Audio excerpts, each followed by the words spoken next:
Good morning. আজকে সকালবেলায় আমি কাজে বেরিয়েছিলাম। এখন ঘড়িতে বাজে 8টা 10। তো ঘটনাটা হচ্ছে যে আমি একটা দোকানে একটা জলের বোতল আর একটা কেক খেলাম। তো কেক খাওয়ার পরে আমি যে টাকাটা দিয়েছিলাম তারপরে উনি আমাকে ফেরত দিয়েছিল তার পরিবর্তে সেই টাকাটা।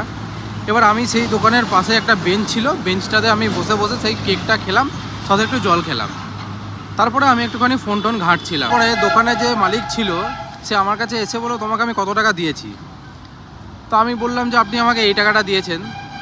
নিয়ে আমাকে তখন বলছে, না তোমাকে আমি 5 টাকা কম দিয়েছি। তো উনি আবার দোকান থেকে বেরিয়ে আমাকে আবার 5 টাকাটা দিলেন। মোরাল অফ দ্য স্টোরি এটাই দাঁড়াচ্ছে যে ভালো কর্ম তুমি করো, ফল তুমি ঠিকই পাবে।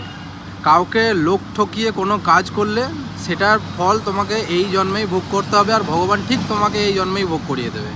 তো তাই জন্য ভালো কাজ করো, লোকের হেল্প করো, লোকের সাথে ভালো ব্যবহার করো, কাউকে কোনো বাজে কথা বলো না। তো ভালো জিনিস তুমি যদি করো তোমার সাথে ভালোটাই হবে, ভগবান তোমার জন্য ভালোটাই করবে।